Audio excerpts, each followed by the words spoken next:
이게 바닥을 찍고 나서 올라오는 속도를 좀 봐야겠다. 근데 제가 과거 차트를 보면서 느낀 게 절대 서두를 필요가 없습니다. 요즘 되면 바닥 같죠? 여기 계속 바닥을 찍습니다. 이게 그리고 진짜 찐 바닥이었거든요. 무려 50%가 빠졌습니다. 완전 바닥인 줄 알고 다 들어갔는데 50%가 더 빠졌어요. 그것도 한 달 만에. 여기 보면은 되게 큰 폭으로 떨어졌죠. 네, 바닥이라는 생각이 좀 들만도 하지 않습니까? 또 다시 그 자리에 오고 올라가나 했는데 이번엔 또 크게 빠지죠. 비슷하지 않습니까?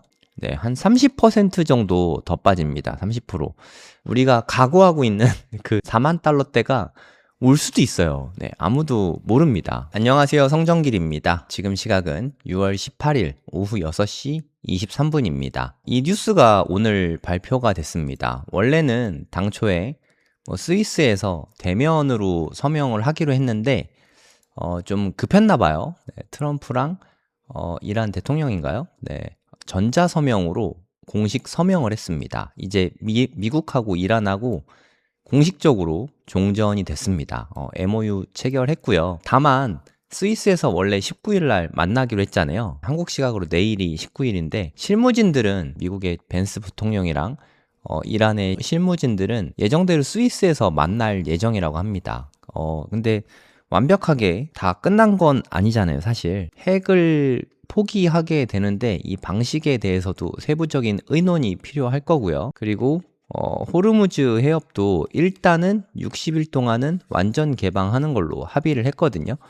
트럼프 대통령 말로는 그 뒤에 계속 이어갈 수 있다. 뭐 이렇게 얘기는 했어요. 뭐 어떻게 될지는 모르겠지만 화해 무드가 좀 무르익었으면 하는 바람입니다. 그러면 제가 궁금한 거는 종전된 것도 정말 기쁜 소식이긴 한데 비트코인은 어떻게 될 것이냐, 주식시장은 어떻게 될 것이냐, 저는 사실 이게 더 궁금하거든요. 유가는 엄청 많이 떨어졌더라고요. WTI가 75달러, 브렌트유가 78달러, 80달러 밑으로 빠졌죠. 제가 생각한 것보다 되게 빨리 빠졌어요. 저는 한 60에서 80달러 사이를 좀 오갈 거라고 생각을 했거든요. 근데 벌써 80달러 밑으로 빠졌습니다. 생각보다 되게 빨리 빠졌어요. 유가가 빠지는 게 왜 중요하냐면 지금 오늘 새벽에 또 FOMC가 있었잖아요. 케빈 오씨의 첫 FOMC였는데요. 약간 다소 매파적이었어요. 올해 금리 인상을 뭐 한 번 정도 할 수 있다는 그런 뉘앙스가 풍겼죠. 이게 다 인플레이션 때문이거든요. 최근에 CPI가 뭐 4%가 넘게 나왔죠. 4.4%인가? 그리고 PPI도 대략 한 6%대가 나왔어요. 너무 높게 나왔잖아요. 인플레이션이 되게 심각한 게 다 이란 전쟁 때문이거든요. 어떻게 보면. 하지만 종전이 되고 유가가 안정이 되면 인플레이션은 다시 차츰 내려갈 걸로 보입니다. 물론 이 숫자가 완전히 내려갈 때까지는 한 1년 걸리겠죠. 올해 이렇게 다 높여놨다가 내년에 낮아지면은 제 생각에는 내년에는 한 2% 안팎을 좀 안정적으로 유지할 수 있을까 좀 기대는 하고 있습니다. 왜냐하면 이란 전쟁 나면서 최근에 CPI, PPI 다 되게 많이 높여놨잖아요. Y2I로 보면 내년에는 조금 유가도 떨어지고 하니까 물가가 안정화될 가능성도 있지 않을까 하는 생각이 좀 듭니다. 그래서 올해는 조금 물가가 안정화가 바로 되기는 좀 힘들 것 같고요. 내년쯤에는 안정화가 좀 될 것 같아요. 그래서 지금 금리도 좀 빠르게 떨어지고 있죠. 10년물 국채 금리인데 미국입니다. 4.4%까지 떨어졌고요. 30년물도 지금 곡선이 되게 빠르게 떨어지고 있죠. 4.87%. 최근에 뭐 일본에서는 금리 인상했죠. 금리 인상을 하긴 했지만 이거는 뭐 되게 좋은 뉴스입니다. 10년물 국채 금리가 빠르게 떨어지고 있는 게 보이실 거예요. 30년물도 연속으로 계속해서 빠지고 있는 추세입니다. 방향성이 중요하지 않습니까? 방향성은 현재 옳다. 방향성이 되게 좋습니다. 이제 종전 합의가 되면서 유가는 떨어지고 있고요. 금리도 좀 떨어지는 추세로 가고 있어요. 물론 일본에서 기준금리 최근에 인상하고 케빈 오씨도 금리 인상을 시사하긴 했지만 이런 분위기로 보면은 아마 미국에서 금리 인상은 안 할 수도 있을 것 같아요. 뭐 어떻게 될지는 지켜봐야겠지만 올해 계속 이렇게 뻐기다가 내년에 분위기 봐서 2% 되면은 아싸 하고 금리 인하하는 시나리오를 뭐 저는 생각하고는 있습니다. 근데 좀 아쉬운 건 DXY가 엄청 많이 올랐어요. 100.6 그래서 환율도 또 다시 올라가고 있습니다. 최근에 환율 떨어진다고 좀 좋아하셨을 수 있는데 너무 짧았죠. 잠깐 1,500원대 밑으로 내려오지도 못했어요. 1,500원 초반대까지 갔다가 1,530원까지 되게 많이 쏟았습니다. 요즘에 환율을 보면 어떻게 보면 좀 부러워요. 비트코인은 잘 못 오르는데 환율은 엄청 잘 오르네요. 이렇게 어거지로 누르면 튀어오르고, 어거지로 누르면 튀어오르고, 어거지로 누르면 튀어오르고, 계속 이러고 있거든요. 이러다 진짜 1,600원 보는 거 아닌가 좀 걱정이 됩니다.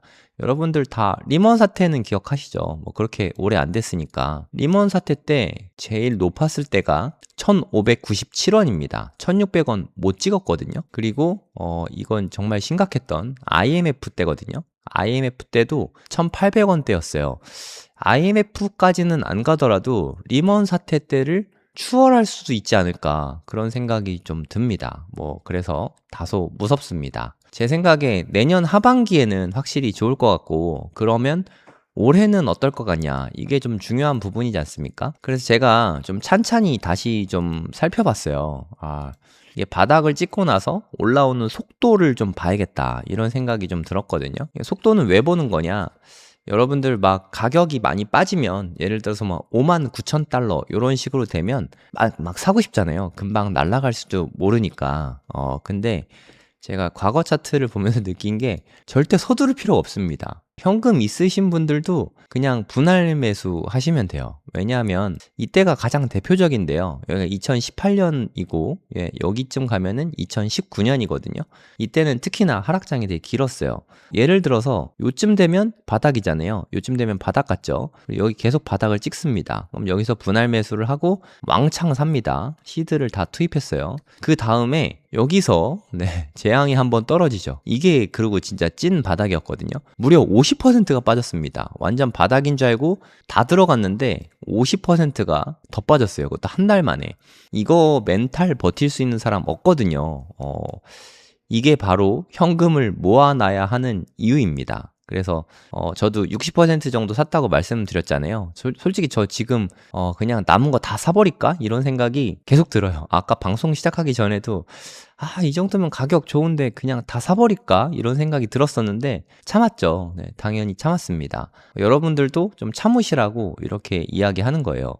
이렇게 빠질 수도 있잖아요. 그쵸? 하지만 안 빠지고 갈 수도 있으니까 매수하는 건 맞습니다. 분할 매수하는 것도 맞고 저도 계속 분할 매수하고 있어요. 하지만 이런 급격한 하락이 나올 수 있으니까 50%나 더 빠졌잖아요.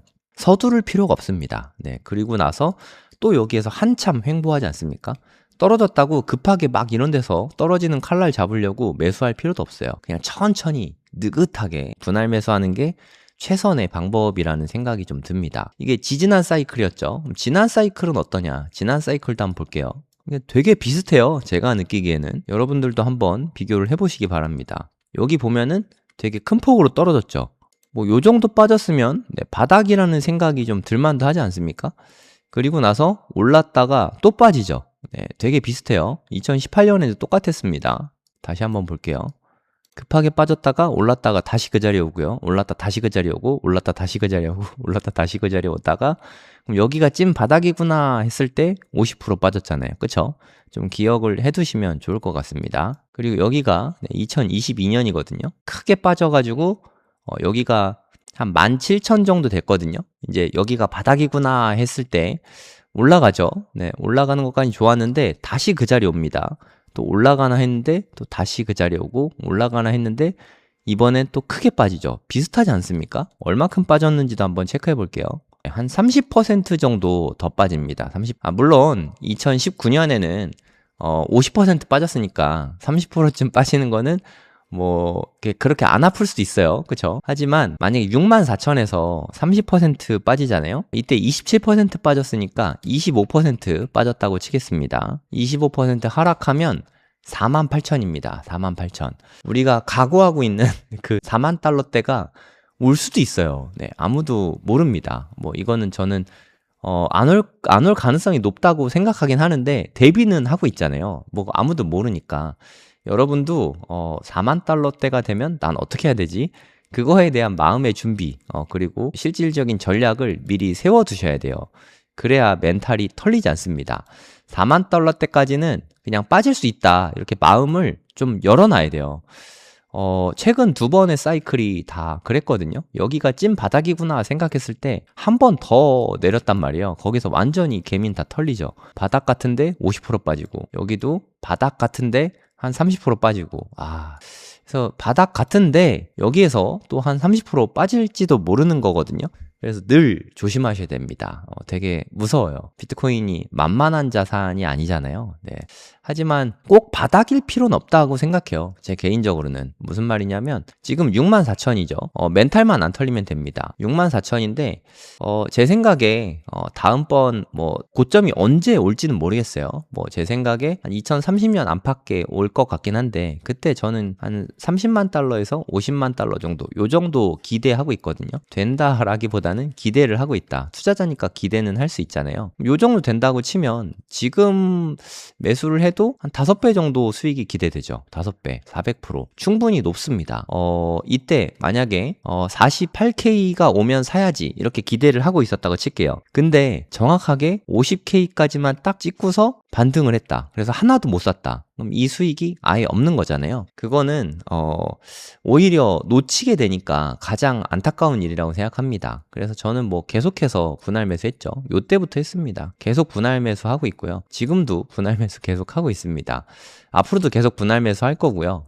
올해는 일단 올해 연말까지는 오르든 떨어지든 계속 분할 매수할 예정이에요. 내년 상반기까지는 할 것 같긴 한데 내년 일은 내년 봐서 결정하도록 하겠습니다. 어찌됐든 계속 분할 매수를 해야 되는 이유는 어디가 바닥인지를 우리가 모르지 않습니까? 그래서 계속 DCA 하다 보면 결국엔 평단이 되겠죠. 이렇게 하면 평단이 뭐 한 8만 달러, 9만 달러 요 정도 될 것 같은데, 나중에 30만 달러 되면 그래도 수익률이 한 200%는 되지 않습니까? 이렇게 하는 게 가장 바람직한 것 같아요. 괜히 바닥 잡으려고 하다가 그게 더 잘못될 가능성이 크거든요. 아예 못 사거나 바닥인 줄 알고 샀는데 한 번 더 빠지면 이때 완전 멘탈 나가거든요. 그래서 멘탈 관리 측면에서도 분할 매수하는 게 무조건 유리할 수밖에 없습니다. 이제 전쟁도 끝났으니까 오를 일만 있는 거 아니냐. 뭐 제가 그것까지는 잘 모르겠는데요. 비트코인이 그렇게 만만하지 않습니다. 그리고 어저께 일본에서 금리 인상까지 했잖아요. 벌써 그저께인가요? 이틀 됐네요. 그저께 일본에서 금리 인상도 했었는데 금리 인상하고 큰 폭으로 안 빠진 적이 없었거든요. 저는 그게 좀 무서워요. 빠진다고 제가 예언하는 게 아니라 빠질 수도 있으니까 대비는 하자. 이렇게 봐주시면 좋을 것 같습니다. 네, 이제는 뭐 다 아시죠? 네이버에다가 고래 돈 공부라고 검색을 하시면 저희 카페가 나오는데요. 글들을 좀 많이 올렸습니다. 뭐 제가 글 올리는 게 AI 돌려서 올리는 거 아니냐, 뭐 이렇게 말씀하시는데, 여러분들도 이런 그 글 찾아서 AI 돌려서 올려주시면 됩니다. 올려주셨으면 좋겠어요. 올리기가 너무 힘들거든요. 이게 제가 재능 기부 차원에서 이렇게 올리는 건데, 카페 관리도, 너무 힘들어요. 뭐 이상한 사람들도 너무 많고, 좀 도와주세요. 네, 이상한 글 안 올리셨으면 좋겠고, 광고하시는 분들, 조회수도 별로 안 나오는데 여기다 광고는 뭐 하려 하십니까? 네, 하여튼, 광고하는 사람들 또 강퇴시키고 지워야 되고, 뭐, 싸우는 사람들 또 제재해야 되고, 할 일이, 너무 많습니다. 일단, 어찌됐든, 글은 계속 올리고 있어요. 이렇게 온체인 데이터 좀 뭐 보는 거 좋아하니까, 글래스노드 글이거든요. 하나씩 좀 보면 좋은 것 같아요. 일단 크게 빠졌죠. 59,000까지 크게 빠졌다가 지금은 약간 좀 조정 국면에 들어서고 있다. 회복세에 있다. 이런 글이라고 보시면 되거든요. 마켓 인 리페어가 뭐 고쳐지고 있는 거잖아요. 크게 아팠다가 지금 조금씩 나아가는 중이에요. 이렇게 보시면 되겠습니다. 그 부분들을 한번 차트로 보도록 할게요. 글래스노드는 이거 되게 중요하게 생각하나 봐요. 그러니까 수익 손실 비율이라고 하거든요. 수익을 손실로 이렇게 나눈 겁니다. 그러니까 수익 본 사람, 손실 본 사람. 수익 본 사람이 많으면 이게 차트가 높게 그려지겠죠. 그리고 손실 본 사람이 많으면 차트가 낮게 그려진다. 이렇게 보면 되거든요. 그리고 이 노란 선은 90일선이고요. 이동평균선입니다. 파란 거는 최근 거 30일선이라고 보시면 됩니다. 그러니까 31일선으로 보는 게 조금 더 정확할 수 있어요. 그리고 뭐 데드 크로스가 나거나 골든 크로스가 나면 중요한 지점이다. 이렇게 보시면 되겠죠. 근데 요게 긴 선이니까 파란 걸 위주로 보시면 됩니다. 파란 게 치고 나가죠.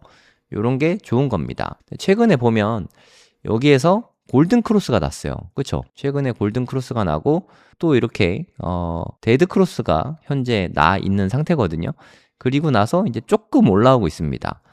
나아졌다라고 말하려면 최소한 골든 크로스는 좀 나야 될 것 같아요. 그래서 아직 회복세에 있지만 회복되진 않았습니다. 회복이 되려면 시간이 더 걸릴 수 있어요. 비트코인에 솔직히 말해서 현물 수요가 너무 적습니다. 네, 제가 저 비트코인 하락론자 아닙니다. 저 매일 사고 있다고 말씀드렸잖아요. 아이비트가 요즘에 계속해서 플러스였는데 순유입이 있었는데 오늘은 마이너스가 됐네요. 네, 빠져나갔다는 뜻이죠. 앞으로도 한동안은 좀 힘들 거예요. 그러니까 현물 수요가 너무 없다 이렇게 보시면 되고요. 네, 여기는 우리 세일러 형님 나오죠. 우리 세일러 형님 MNAV 엄청 떨어졌죠. 그리고 STRC 가격이 무려 89달러까지 빠졌습니다. 그 말인즉슨 신주 발행이 거의 불가능하다고 보시면 돼요. 얘네 신주가 액면가가 100달러거든요. 여러분 생각해 보세요. 신주가 100달러고 시장에서 사면 89달러입니다. 그러면 신주 사겠어요, 여러분들?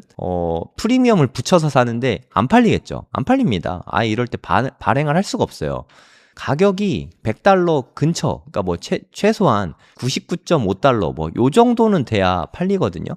그럼 STRC 통해서 자금 조달이 현재 거의 안 되고 있다. 이렇게 보는 게 타당해요. 하지만 매수는 좀 하지 않았냐? 그럼 이 3,200개는 어디서 산 거냐?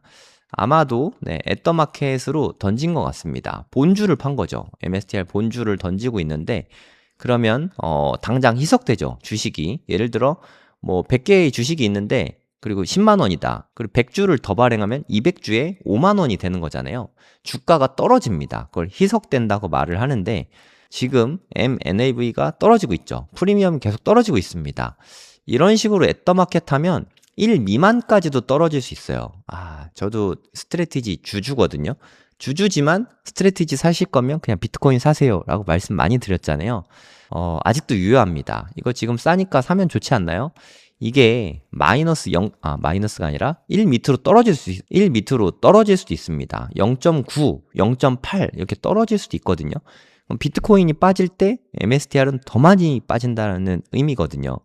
그게 좀 위험성이 있으니까 MSTR을 사는 건 신중하게 그냥 비트코인 사시면 더 나을 것 같아요. 제가 드리고 싶은 말씀은 STRC에서 자금 조달이 잘 돼야 되거든요. 근데 이게 89달러니까 자금 조달 아예 안 되죠. 그러면 스트래티지도 현물을 예전처럼 막 일주일에 10,000개씩 사는 건 애초에 불가능합니다. 있을 수가 없는 일이에요. 그러면 현물 ETF에서 돈 빠져나가고 있죠. 스트래티지에서는 돈줄인데 돈줄에 들어올 돈이 없지 않습니까? 그러면 왕창 사줄 주체가 사실 현재는 없습니다. 이게 비트코인의 가장 아픈 부분이죠. 제가 비트코인 하락론자도 아니고 전 비트코인 되게 좋아하는 옹호론자거든요. 그러면 지금 비트코인 사는 건 안 되냐? 그런 의미는 아니고요. 분할 매수 하시라는 의미입니다. 지금 가격 좋으니까 몰빵해야지. 그거를 좀 말리고 싶은 거예요. 여기서 이렇게 날아갈 수도 있죠. 그리고 혹자가 말하듯이 4만 달러까지 빠질 수도 있고 그냥 분할 매수하면 올라가도 좋잖아요. 내려가도 평단이 좋아지니까 나쁘지 않죠. 그냥 오르든 떨어지든 분할 매수하는 게 가장 좋은 시기입니다. 지금으로부터 6개월 정도 연말까지 모으면 되겠죠. 연말까지 그냥 쭉 모으시면 돼요. 이거는 실패한 적이 없는 전략입니다. 이보다 더 좋은 전략이 없으니까 그냥 그렇게 하시면 될 것 같습니다. 이제 길게 얘기했는데 현물 수요가 지금 없다. 이게 비트코인의 가장 아픈 부분입니다. 이거는 그나마 좀 다행스러운 그런 지표라고 보시면 되거든요. 아까 현물 수요가 지금은 거의 없다시피 하다 이런 말씀 드렸잖아요. 근데 스팟 오더북에 살짝, 아주 살짝 변화가 생길 수도 있습니다. 여기 보시면 지금 최근까지도 빨간색이 되게 많거든요. 그래도 이번에 떨어질 때는 매수세가 되게 컸어요. 이제까지는 안 그랬거든요. 떨어지는 동안 아무도 안 샀었는데 최근에는 엄청 사고 있습니다. 제가 화요일날 방송할 때도 그 보라색으로 변하는 거 보면서 이번에는 좀 많이 사고 있습니다. 이런 말씀 드렸잖아요. 이렇게까지 사는 거 보니까 진짜 바닥인가? 이런 생각이 좀 들긴 해요.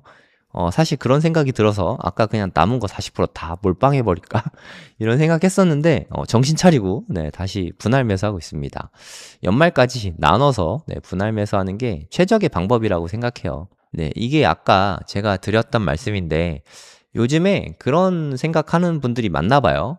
4만 달러 될 때까지 기다려. 뭐 고래동 공부에도 많이 나오는 이야기인 것 같아요. 저는 4만 달러 됐을 때 살 거예요. 뭐 이런 이야기들이 꽤 심심찮게 보이거든요. 뭐 그건 그분들 자유니까 뭐 저는 지금부터 사고 있는데 4만 달러 될지 안 될지 저는 모른다고 생각을 하거든요. 근데 이거 보면 지금 사는 게 대략 한 리스크가 10% 정도다. 하지만 물론 4만 1000달러 정도? 4만 달러 정도 되면 리스크가 0%다. 4만 달러 되면 이거는 무조건 사라. 그런 의미이기도 하지만 이거 리스크 10%밖에 안 되는데 그냥 지금 사면 되는 거 아니야? 이런 의미라고 보시면 됩니다. 이해 가시죠? 이게 비트코인 사이클, 오메가 스코어, 프라이스 플러스 히트 뭐 이런 거라는데 뭐 뭔지 사실 잘 모르겠습니다. 어떤 수식으로 나왔는지 설명이 없더라고요. 보시면 색깔이 파란색이면 파란색일수록 안전한 거예요. 빨간색일수록 위험한 거겠죠. 여기 보면 되게 빨갛죠. 근데 이번 장에서는 심하게 빨갰던 적이 아예 없어요. 불장이 안 왔었잖아요. 뭐 알트장도 안 오고. 이번에는 사이클이 좀 달라지고 있는 건 네, 확실합니다. 여기 보면은 네, 새파랗죠. 새파란 데까지 왔었어요. 그리고 여기 보면 새파랗고 여기도 새파랗죠. 요 정도면은 매우 낮은 리스크다. 네, 이렇게 이야기를 하는 것 같습니다. 제가 봐도 그렇거든요. 너무 바닥 잡으려고 하지 말고 그냥 지금부터 분할 매수 꾸준히 하는 게 가장 좋은 방법인 것 같아요. 네, 그리고 이게 더든 BTC라는 제가 가끔 보는 트위터인데 이게 좀 되게 좀 정확한 것 같아요. 이게 좀 통계적인 지식이 조금 있으시면 좋거든요. 네, 통계적인 지식이 없으셔도 상관없습니다. 제가 다 설명을 해드릴 거니까 퍼센트 서플라이 인 프로핏, 그러니까 수익 중인 사람의 비율입니다. 그러니까 예를 들어서 여기 넘어가는 게 없죠. 왜 그러냐면 이때는 네, 올타임 하이를 찍을 때입니다. 올타임 하이 찍으면 시체가 없잖아요. 누구나 다 수익 중입니다. 오늘 뭐 SK 하이닉스 최고가 찍었나요? 그러면 SK 하이닉스를 어느 타이밍에 샀든 다 수익 중이죠. 그런 게 이런 100% 지표라고 네, 보시면 됩니다. 되게 좋죠. 네, 이런 때가 또 뭐 조만간 올 거라고 생각합니다. 그때는 뭐 언제 팔까 또 이런 고민이 되겠죠. 옆에 보면 퍼센티지가 나와요. 네, 100%를 넘을 순 없습니다. 100%가 최대치예요. 그리고 맨 밑에는 한 50% 정도 되네요. 그리고 여기는 파란 선이 평균입니다. 여기 보면은 민이라고 나오죠. 네, 민이 의미하다가 아니라 평균이라는 의미입니다. 여기가 평균이거든요. 그럼 위쪽은 빨간색은 네, 플러스 1 시그마라고 보면 되고요. 그러니까 여기는 그러니까 예를 들어서 한 0.3413 정도 됩니다. 표준화 변수로 했을 때 여기는 마이너스 1 시그마라고 보면 되거든요. 그렇게 보면은 대략 여기 평균이 한 75% 정도 수익인 게 평균입니다. 비트코인은 참 대단하죠. 평균적으로 한 4분의 3 정도는 수익 중이라는 거예요. 근데 지금 수익 중인 사람의 비율은 엄청 많이 떨어졌죠. 심지어 이 1시그마 마이너스 1시그마 밑으로 떨어졌습니다. 지금은 50% 밑에까지 떨어졌어요. 근데 역사상으로 최근에 한 7년 동안 50% 밑으로 떨어진 게 4번밖에 없거든요. 지지난 사이클의 최저점이죠. 2019년 1월. 네, 요때 빠졌었고요. 요때는 코로나 때입니다. 그리고 요때는 2022년. 뭐 요때 되게 심각했던 거 아시죠? FTX 사태 나고 막 그때 여기까지 빠졌거든요. 루나 사태는 네, 거기까지 안 빠졌어요. 루나 사태보다도 지금이 더 안 좋습니다. 지금은 거의 FTX 사태급이에요. 그러니까 지금 되게 찐 바닥에 근접해 있다는 거죠. 물론 찐 바닥에 있다고 해도 급하게 사실 필요가 없습니다. 그냥 분할해서 매수하시면 돼요. 지금도 찐 바닥인지 어떤지 모르겠지만 그냥 분할해서 매수하시면 됩니다. 그러기에 아주 좋은 지표라고 생각해요. 지금 이만큼 심각합니다, 여러분. 이거 보니까 좀 확 와닿지 않습니까? 지금 바닥 중에 바닥이에요. 최근 7년 동안 4번밖에 없는, 뭐 제 눈에는 2019년보다 이때 빼고는 거의 뭐 최저인 것 같은데요. 조금 더 낫나 FTX가? 네. 아무튼 뭐 거의 뭐 팬데믹과 FTX 망했을 때 뭐 거의 뭐 박상기의 난 요 수준으로 지금 안 좋은 거거든요. 장난 아니죠. 네. 이거 보고 제가 몰빵을 하고 싶었던 거예요. 이 정도면 바닥 같은데? 라는 생각이 들었지만, 네, 좀 참았습니다. 한 번 더 빠질 수 있으니까, 분할해서 매수하시기에 아주 좋은 시기라고 생각합니다. 그리고 이렇게 도깨비님이, 비트코인 지금 사도 돼? 라는 거를 만드셨대요. 네, 막간을 이용해서 베스트 그걸로 옮겨드렸습니다. 이분이 좀 손재주가 좀 있으신가 봐요. 지금 사도 되나요? 뭐 요거를 만들었어요. 비트코인 지금 사도 되나요? 뭐 요렇게 앱스토어에 올려주셨다고 합니다. 심사 중이라고 하네요. 뭐 아무튼 이렇게 여러 가지 이런 사건들이 있었는데 이거를 통계로 돌린 거예요. 이 가격을 바탕으로 해서. 그러면 앞으로 1년 동안 가지고 있다고 쳤을 때 수익률이 그러니까 보통 중앙으로 봤을 때 한 26% 정도는 수익 볼 가능성이 있고요. 그리고 최저 평가 수익률 만약에 심리적 고통이 가장 클 때 많이 빠져봤자 마이너스 7%. 이거 개이득인데요? 여기서 빠져봤자 한 10%다 요런 의미거든요. 아까 온체인 마인드가 했던 얘기랑 좀 일맥상통한 것 같아요. 그리고 3년 장기 수익률 지금부터 3년을 가져가면 한 100% 정도는 수익이 나온다 이런 의미라고 보시면 됩니다. 그러니까 지금 사도 되나요? 라고 누가 물으신다면 비트코인은 지금 사기에 아주 좋은 시기입니다. 이렇게 제가 이야기할 수 있을 것 같아요. 그러니까 만약에 비트코인이 지금 하나도 없다면 지금 타이밍에 좀 매수하면 정말 좋을 것 같습니다. 제 생각에 이미 갖고 있으시면 보유하시면 될 것 같고요. 전 사실 비트코인 수량은 좀 다 모으긴 했거든요. 지금도 더 사고 있긴 하지만 어찌됐든 제가 원하는 목표 수량은 다 채웠어요. 그래서 사실 지금 비트코인 사는 것보다 반도체 사는 비중이 더 큽니다. 하지만 반도체는 철저하게 분할해서 매수하고 있어요. 분할 매수로 접근하고 있고요. 한 방에 살 생각은 없습니다. 분할 매수 언제까지 할 거냐? 앞으로 3년 보고 있습니다. 3년 동안 분할 매수하고 그 이후로 최소한 7년 이상은 더 가져갈 거거든요. 그래서 저는 한 10년 정도 보고 반도체 길게 보고 투자를 하고 있습니다. 어찌됐든 비트코인 지금 사기에 아주 좋은 시기인 것 같아요. 제가 만약에 지금 처음 방송을 했다면 여러분들 아무도 안 보셨겠죠. 하지만 비트코인 항상 그럴 때 사야 됩니다. 아무도 관심 없고 조회수도 안 나오고 다들 저를 조롱할 때 이때가 가장 좋을 때라고 생각합니다. 오늘 시작하면 1년 승률이 100%다. 지금 사서 1년 갖고 있으면 100%라고 하지 않습니까, 여러분? 그냥 1년 이상만 갖고 있자. 뭐 1년 너무 짧으니까 돈도 벌어야 되잖아요. 한 2, 3년만 가져가기에도 지금 아주 좋은 시기입니다. 무슨 뜻인지 아시겠죠? 지금 사도 되냐? 물어보신다면 저는 사도 됩니다. 단 분할 매수하세요. 이렇게 말씀드리겠습니다. 채팅 좀 하고 마무리하도록 하겠습니다. 그래도 뭐 방송 꾸준히 해야죠. 방송 전 재밌어요. 즐겁고 현물 ETF 빠지는 게 더 좋아요. 그쵸. 매도로 전환하긴 하겠죠. 맞는 말씀입니다. 뭐 그렇게 따지면 지금 많이 빠지면 더 좋은 거죠. 더 싸게 살 수 있으니까. QDL에는 QLD 말씀하시는 거죠? 저는 QLD 투자는 안 하고 있습니다. QQQ는 사고 있는데 코인 과세 때문에 걱정돼서 매수가 무섭습니다. 안 팔면 됩니다. 보유세는 없으니까 양도세만 있습니다. 팔지 않으면 세금은 없습니다. 비트코인을 전체 자산의 몇 % 정도 들고 갈까요? 전체 자산이면 부동산 포함이잖아요. 그쵸? 부동산이 포함되니까 한 10% 선이면 괜찮지 않을까요? 많으면 뭐 한 20%? 무주택이시면 아무래도 비트코인 비중이 높으실 수밖에 없을 것 같아요. 무주택이시면. 무주택 아니시고 뭐 1주택 정도 혹은 다주택자시면 한 10%에서 한 20% 그쯤이 적합하지 않을까요? 또 나머지는 또 금융자산, 뭐 주식이나 이런 거, 미국 주식이나 이런 거 채우면 좋으니까 반도체 쪽이나 실업수당 청구 건수가 많이 나왔어요.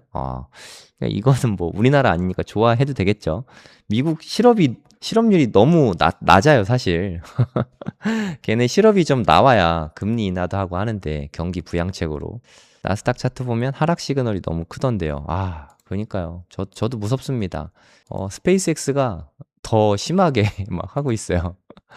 스페이스X 장 아직 안 열렸죠. 뭐 좀 프리장에서 빠지네요. 네. 스페이스X가 너무 돈이 많이 몰려가지고, 더 심한 것도 있고, 나스닥 차트 보면은 일봉으로 한번 볼게요.